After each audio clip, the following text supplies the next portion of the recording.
বাঙালির অত্যন্ত প্রিয় একটি নিরামিষ পদ হলো কুমড়ো আলুর ছক্কা। তো এটি রুটি, পরোটা বা লুচির সাথেও খেতে খুবই অসাধারণ লাগে। নমস্কার বন্ধুরা, পেটুক বাঙালি চ্যানেলে সবাইকে স্বাগত জানাই। কেমন আছেন সবাই? আশা করি সবাই খুব ভালো আছেন। তো আসুন তাহলে দেখে নিই আমার আজকের রেসিপি। আমার আজকের রেসিপি সম্পূর্ণ নিরামিষ কুমড়ো আলুর ছক্কা।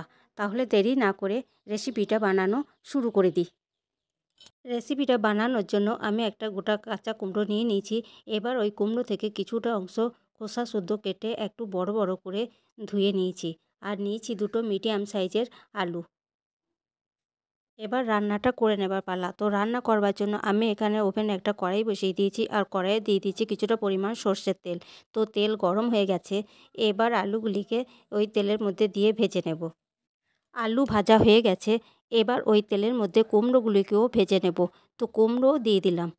এখন আলু আর কুমড়ো ভালো করে মিনিট দুয়েকের মতো নাড়াচাড়া করে ভেজে নেব।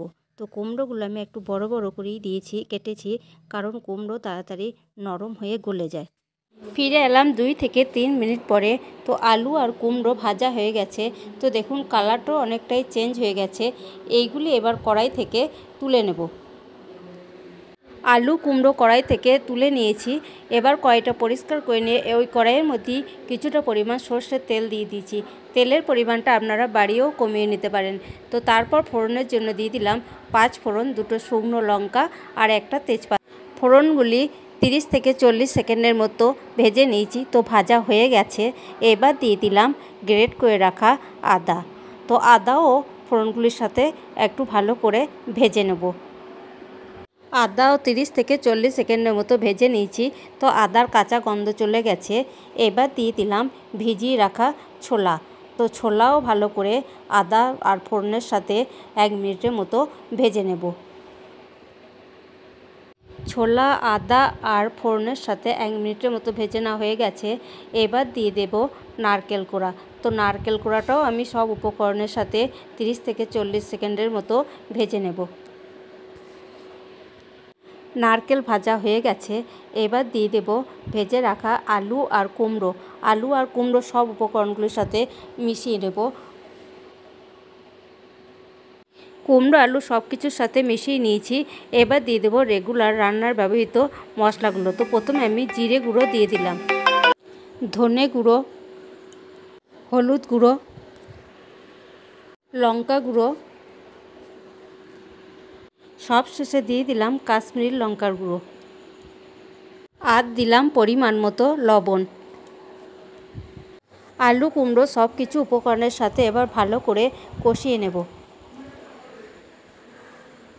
এবার একটা ঢাকা দিয়ে লো ফ্লেমে সেদ্ধ করে নেব। আবার তার সাথে সাথে মশলাও কষানো হয়ে যাবে। এরপর ঢাকনাটা খুলে নেব। তো দেখা যাক লবণ দেওয়ার ফলে কুমড়ো আর আলু কিছুটা হলেও নরম হবে।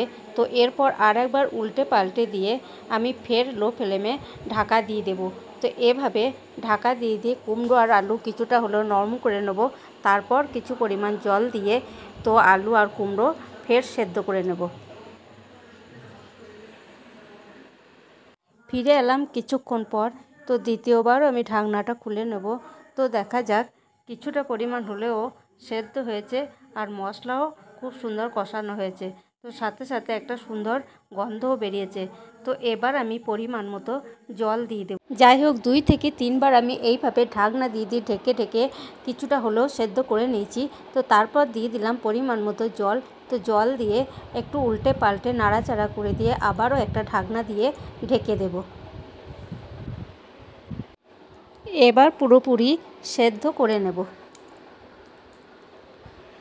জল দেবার পর 2 থেকে 3 মিনিট ঢাকা দিয়ে ফুটিয়ে নিয়েছি। তারপর দিয়ে দিলাম বেশ কিছুটা পরিমাণ চিনি। চিনির পরিমাণটা এখানে একটু বেশি করেই দিতে হবে, কারণ কুমড়োর ছক্কা মিষ্টি মিষ্টি করেই বেশি ভালো লাগে। চিনি দেবার পর বেশ কিছুক্ষণ ফুটিয়ে নিলাম। তো দেখুন জলটা অনেকটা টেনে এসেছে। এবার দিয়ে দিলাম উপর থেকে নারকেল কুড়ানো। তো নারকেল আমি ছোলা ভাজার সঙ্গে কিছুটা দিয়েছিলাম। তো এবার শেষের দিকেও কিছুটা উপর থেকে ছড়িয়ে দিলাম। সব শেষে দিয়ে দেব ভাজা মশলা। তো এখানে আমি শুকনো কড়াইয়ে গোটা জিরে, গোটা ধনে আর গোটা মৌরি ভেজে নিয়েছিলাম, তো সেটা আমি শিলে গুঁড়িয়ে নিয়েছি। তো সেটাই এবার এখানে আমি দিয়ে দিলাম। তো আর কিছু দেবার দরকার নেই। এবার আমি কড়াই থেকে এটাকে নামিয়ে নেব। তো কেমন লাগলো আমার এই রেসিপিটি? যদি রেসিপিটি ভালো লেগে থাকে তাহলে অবশ্যই লাইক, কমেন্ট, শেয়ার করবেন আর চ্যানেলটিকে সাবস্ক্রাইব করে পাশে থাকবেন। ভালো থাকবেন, সুস্থ থাকবেন। এখনকার মতো বিদায় নিচ্ছি। দেখা হবে অন্য কোনো ভিডিওতে, অন্য কোনো রেসিপিতে। ধন্যবাদ।